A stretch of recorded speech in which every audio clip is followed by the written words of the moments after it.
রাজধানী ঢাকায় ছিনতাইয়ের ঘটনা সম্প্রতি ভয়াবহ রূপ নিয়েছে।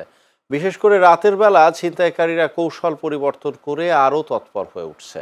তারা এখন শুধু সাধারণ পথচারী নয়, যাত্রী, ব্যবসায়ী, এমনকি অটোরিকশা চালকদেরও টার্গেট করছে। ছিনতাই চক্রের সদস্যরা প্রতিনিয়ত নতুন কৌশল প্রয়োগ করছে, যা পুলিশের জন্য একটি বড় চ্যালেঞ্জ হয়ে দাঁড়িয়েছে। আইন শৃঙ্খলা বাহিনী বলছে, ছিনতাই বন্ধে আগের চেয়ে আরও তৎপরতা বৃদ্ধি করেছে পুলিশ। সহকর্মী শান্ত মাহমুদকে নিয়ে বিস্তারিত থাকছে মুস্তাফিজ রুমনের রিপোর্টে। এটা কি ক্যামেরা? বাইর কর, পার দিন, হ্যাঁ দিচ্ছি ভাই, ক্যামেরা না সব দিয়ে দিচ্ছি ভাই, সব দিয়ে দিচ্ছি দামে না।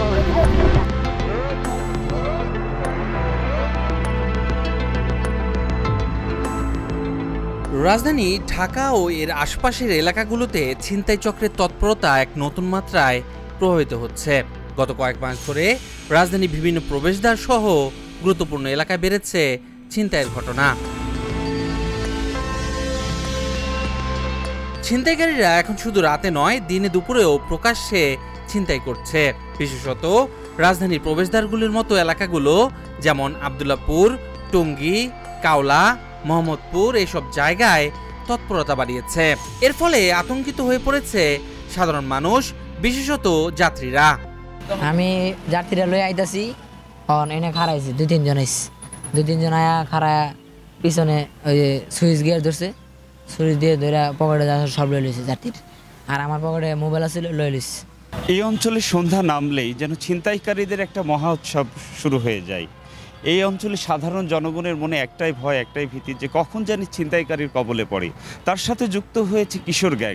আটকে এই জায়গায় রিক্সা চালকের হাত কেটে ফেলেছে, আর আপনার যে আসছিল রিক্সার মধ্যে ৩-৪ জন। সন্ধ্যার দিকে কিছু ছিনতাইকারী আয়া রাত্রে 10টা পর্যন্ত থাকে জায়গা। পথচারী ও যাত্রীরা অভিযোগ করছেন যে পুলিশ সঠিক সময়ে উপস্থিত হলেও আগের মতো তৎপরতা নেই। তারা মনে করছেন পুলিশকে আরো কার্যকর ভূমিকা পালন করতে হবে, বিশেষত রাতের বেলায় রাজধানীর বিভিন্ন প্রবেশদ্বারগুলোতে। কালো পর্যন্ত আপনার এখানে অটোতে চলা যায় না, এবং সিগন্যাল হাঁটা যদি একা হাসি তাও হাঁটা যায় না। প্রশাসন থাকাতে জন্য আমরা একটু নিশ্চিত রয়েছি আর কি, তা করে যে চেয়ার বেরিয়েছে আমরা এটা না বসার জন্য ব্যবস্থা করে দেই। আমি নিজেই মনে করেন আগে বেরিতাম 2টায়, এই পুলায়ন ভয়ে মনে হয় নামাজের সময় বেরে ফজরে, তো কতটুকু দেরিতে বেরেই এই যে এখন যাইতেই বোকা ভয়ে, কিচ্ছু করার নেই।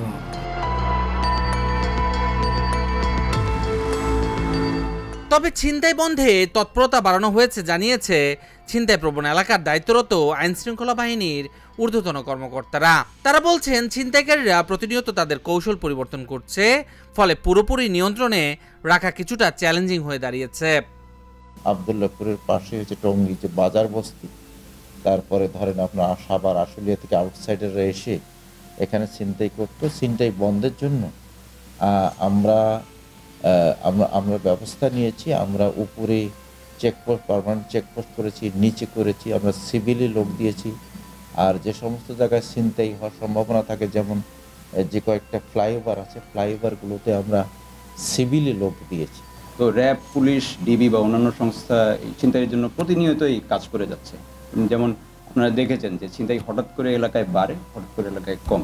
তো আমরা একবারে সংঘবদ্ধ অপারেশন করি, সব বাহিনীর সমন্বয়ে, ইভেন সেনাবাহিনীও বড় বড় ছিনতাইকারী ধরার জন্য অগ্রণী ভূমিকা পালন করছে।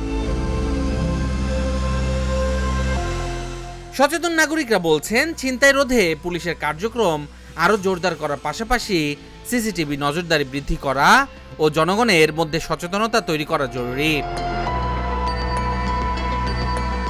Mustafiz Rumon, channel S, Dhaka.